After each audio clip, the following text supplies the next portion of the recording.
Сәлеметсіздер ме? Есімім Салтанат. Менің каналыма қош келдіңіздер. Каналға міндетті түрде тіркеліп алыңыздар. Видеоны соңына дейін қараңыздар.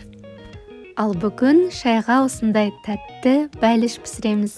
Дайындалуы әдеттегідей қарапайым, сіздің үйіңізде бар ингредиенттерден дайындалады, ал дәмін сөзбен айтып жеткізу мүмкін емес.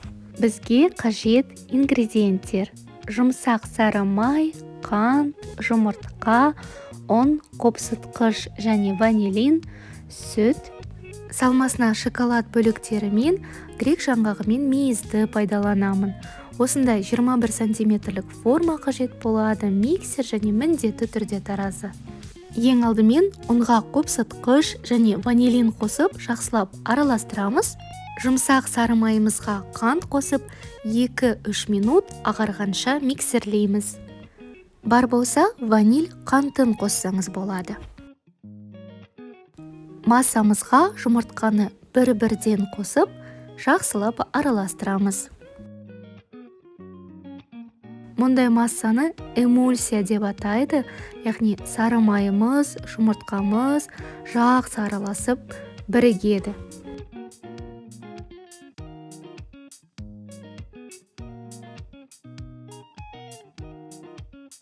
Енді қопсытқыш қосылған ұнымызды қосамыз.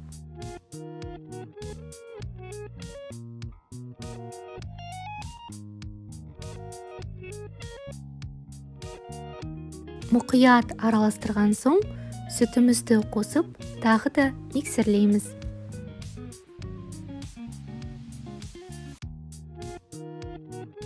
Қою қаймақ секілді масса пайда болды.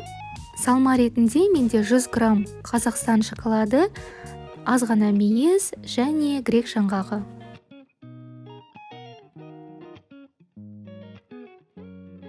Диаметрі 21-22 сантиметр формада пісірсеңіз болады.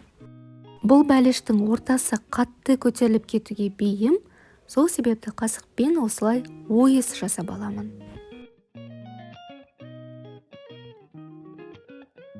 Қалған шоколад пен грек жаңғақтарын бәліштің үстіне орналастырамын. Бұл бәлішті кез келген өзіңізге ұнаған салмамен дайындасаңыз болады, әсіресе қатырылған қарақат керемет үйлеседі. 165-170 градуста 50 минут пісіреміз. Піскенін ағаш таяқшамен тексереміз. 10-15 минут суытып, формасынан шешсеңіз болады.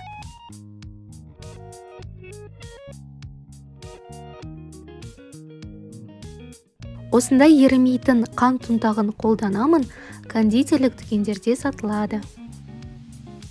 Ыстықтай кесіп көрсетіп жатырмын. Өте нәзік, дәмді бәліш, міндетті түрде жасап көріңіздер. Ұнайтынына 100% кепілдік беремін. Кез келген салмамен дайындаңыз, әсіресе шоколадпен балалар сүйіп жейді және қарақатпен өте жақсы үйлеседі. Осы рецепт бойынша дайындап, мені стористе белгілеңіздер, лайк басып, комментарий жазуды ұмытпаңыздар. Амандықта жүздескенше.